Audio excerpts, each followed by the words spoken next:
और देखिए, आज यूपी के सीएम योगी आदित्यनाथ नई जनसंख्या नीति पेश करने वाले हैं। इसके अलावा जनसंख्या नियंत्रण के लिए यूपी के लॉ कमीशन ने एक मसौदा भी तैयार किया है, जिसे जल्द ही योगी सरकार को सौंपा भी जाएगा। इस पर सरकार क्या फैसला लेगी ये तो आगे की बात है, लेकिन मसौदे में लिखी बातों से राजनीति जरूर गर्म हो गई है।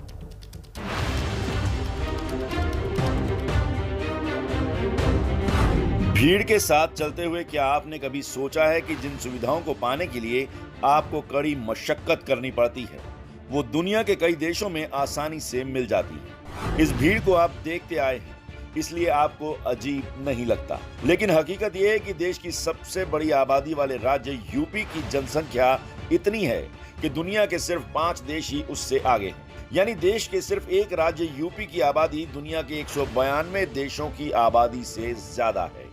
नई जनसंख्या नीति उत्तर प्रदेश की जनसंख्या को एक सही दिशा में लेकर के जाए। उत्तर प्रदेश की एक नई जनसंख्या नीति आने वाली है और नई जनसंख्या नीति के दूरगामी परिणाम आने वाले समय में दिखाई पड़ेंगे। यूपी में बढ़ती आबादी को काबू करने की कवायद शुरू हो चुकी है। इसके लिए 2 अहम कदम उठाए गए हैं। पहला, यूपी सरकार आज नई जनसंख्या नीति पेश करेगी, जो अगले 10 सालों के लिए मान्य होगी। दूसरा, यूपी के राज्य विधि आयोग ने जनसंख्या नियंत्रण विधेयक 2021 का ड्राफ्ट तैयार किया है, जिसे अंतिम रूप देने के बाद राज्य सरकार को सौंपा जाएगा।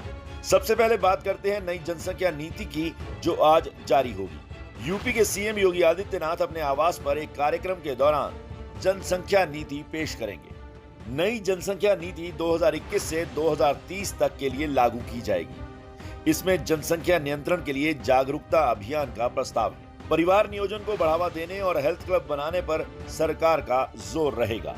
आज सीएम योगी जनसंख्या स्थिरता पखवाड़े का भी उद्घाटन करेंगे। अब बात करते हैं उत्तर प्रदेश की जनसंख्या को काबू करने के लिए उठाए जा रहे दूसरे अहम कदम की, जिस पर सियासी हलचल तेज हो गई है। यूपी के विधि आयोग ने जनसंख्या नियंत्रण विधेयक का ड्राफ्ट तैयार करके वेबसाइट पर अपलोड कर दिया है। आयोग ने 19 जुलाई तक राज्य के आम लोगों से सुझाव मांगे। इस पर हमने यूपी विधि आयोग के चेयरमैन एएन मित्तल से बात की। देखिए, खास प्रोविज़न ये है कि प्रदेश में 2 बच्चों की जनसंख्या नीति को लागू किया जाना चाहिए और जो दंपति अपने परिवार को 2 बच्चों तक सीमित रखते हैं, उनको राज्य सरकार की ओर से विशेष सुविधाएं दिया जाना चाहिए। जनसंख्या नियंत्रण विधेयक के ड्राफ्ट का मकसद साफ है। आम लोगों को 2 या 1 बच्चे के लिए प्रोत्साहित करना और 2 से ज्यादा बच्चों वालों को सरकारी सुविधा से दूर करना। इसके मुताबिक 2 से ज्यादा बच्चे होने पर खामियाजा भुगतना पड़ेगा। सरकारी नौकरियों में आवेदन या प्रमोशन का मौका नहीं मिलेगा। 77 सरकारी योजनाओं और सब्सिडी का लाभ नहीं मिलेगा। राशन कार्ड में 4 से ज्यादा सदस्यों का नाम नहीं जुड़ेगा। स्थानीय निकाय पंचायत चुनाव नहीं लड़ सकेंगे। सख्ती के साथ साथ ड्राफ्ट में सहूलियत की बात भी की गई है। 2 बच्चों वाले परिवार के लिए सुविधाओं का ऐलान किया गया है, तो 1 बच्चे के बाद ही नसबंदी कराने वालों पर सरकार ज्यादा मेहरबानी दिखा सकती है। विधि आयोग के इस मसौदे को लेकर समर्थन और विरोध की आवाज उठने लगी है। एक कपल के 2 ही बच्चे हों तो ठीक रहेगा। जो इस बात को मानेंगे उनको कुछ इंसेंटिव्स मिलना चाहिए। जो नहीं मानेंगे उनसे कुछ इंसेंटिव्स वापस लिया जाना चाहिए। यहाँ तक तो हम इस कानून से सहमत हैं। और उसमें यह भी लिखा है कि जिस परिवार में एक ही बच्चे का नॉर्म रहेगा, उसको कुछ और अधिक लाभ मिलेंगे। मुझे लगता है कि इस विषय पर और विचार करना चाहिए। पॉपुलेशन कंट्रोल करना चाहिए, लेकिन ये पूरे देश की समस्या है, सिर्फ यूपी की समस्या नहीं है। पार्लियामेंट के अंदर कानून बनना चाहिए। ऐसा लगता है कि हर चुनाव से पहले भारतीय जनता पार्टी इस तरीके के कानून बनाना चाहती है। ये दुर्भाग्यपूर्ण है। इस मुद्दे पर राजनीति होनी तय है, लेकिन जनसंख्या के मुद्दे पर ठोस फैसले लेने की सख्त दरकार है और यूपी सरकार ने इस दिशा में आगे कदम बढ़ा दिया है। और इस मामले पर ताज़ा जानकारी लिए संजय त्रिपाठी और रणवीर, हमारे 2 संवाददाता हमसे जुड़ रहे हैं। संजय, सबसे पहले आपका रुख करना चाहेंगे। आज योगी सरकार पूरी तरीके से तैयार जनसंख्या नीति पेश करने वाली है। क्या अहम बिंदु होने वाले हैं इस नीति के?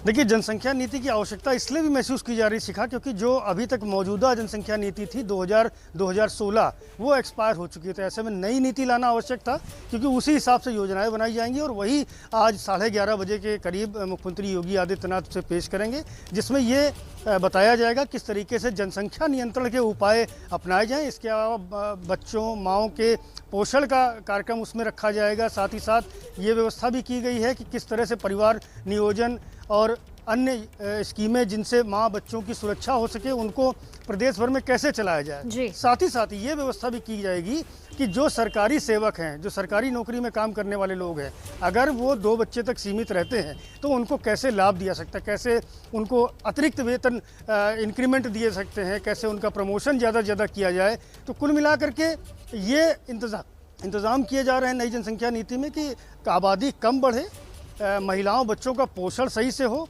योजनाएं जो उनके लिए चलाई जा रही हैं वो सही से चलें और निजी आम लोग अगर जनसंख्या नियंत्रण के उपाय अपनाते हैं तो उनको कैसे अतिरिक्त लाभ दिया जाए। ये पूरा इस जनसंख्या नीति का पूरा मसौदा है, जिसको थोड़ी ही देर बाद मुख्यमंत्री योगी आदित्यनाथ लॉन्च करेंगे।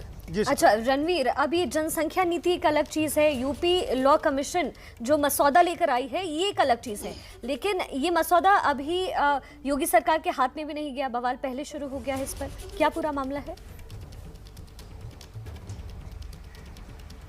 देखिए, लॉ कमीशन ने एक प्रस्ताव बनाया, ड्राफ्टिंग की, ड्राफ्ट को वेबसाइट पे डाला, लोगों से सुझाव मांगे। सुझाव मिलने के बाद 19 तारीख के बाद ये जो कमीशन है, कमीशन को वो ड्राफ्ट कमीशन की तरफ से सरकार को सौंपा जाएगा और ये कहा जाएगा कि ये हमारा प्रस्ताव है, आप इस पर विचार कीजिए। सरकार उसको अपने जो कानून मंत्रालय है उसके विधि विशेषज्ञों को भेजेगी, उस पर सलाह मशवरा करेगी और अगर लगेगा कि इस प्रस्ताव को स्वीकार किया जा सकता है तो विधानसभा में एक बिल आएगा और उस बिल को पास करा के सरकार उस प्रस्ताव को कानून बना सकती है। तो ये जो आज मुख्यमंत्री पेश कर रहे हैं ये नीति है, पॉलिसी है, यानी कि ये एक ऐसा प्रारूप होता है जिसको लोगों पर जागरूकता के जरिए इम्प्लीमेंट करने की सरकार कोशिश करती है। और जो लॉ कमीशन है वो कानून अगर बन जाता है तो कानून यानी लोगों पर नियम से उन पर सज़ा का भी प्रावधान होगा, उन पर कई सारी कार्रवाइयाँ हो सकती हैं अगर कानून बन जाता है। तो इन दोनों में बहुत बेसिक फ़र्क है कि मुख्यमंत्री आज जो पेश कर रहे हैं वो नीति है और नीति यानी कि अगले 10 सालों तक उत्तर प्रदेश में किस तरह से जनसंख्या को नियंत्रित करने के लिए सरकार उपाय करेगी, वो सारे उपायों के लिए जागरूकता का अभियान कैसे चलेगा, लोगों तक अपील कैसे जाएगी कॉन्ट्रासेप्टिव के प्रयोग से लेकर के, और तमाम सारे विकल्प होते हैं जागरूकता एडवर्टीजमेंट्स के जरिए, तो वो सारे कोशिशें सरकार करेगी। लेकिन अगर कानून आता है तो जाहिर तौर पर वो एक राजनीतिक मामला भी बनेगा और वो चूँकि आम जनता को सीधे सीधे प्रभावित करेगा, ऐसे में उस पर विवाद भी खड़ा हो सकता है। लेकिन फिलहाल जब लॉ कमीशन सरकार को ड्राफ्ट दे देता है उसके बाद ये मामला थोड़ा आगे बढ़ता दिखाई देगा। जी रणवीर, बहुत बहुत शुक्रिया। संजय, आपका भी बहुत शुक्रिया इस तमाम जानकारी के लिए।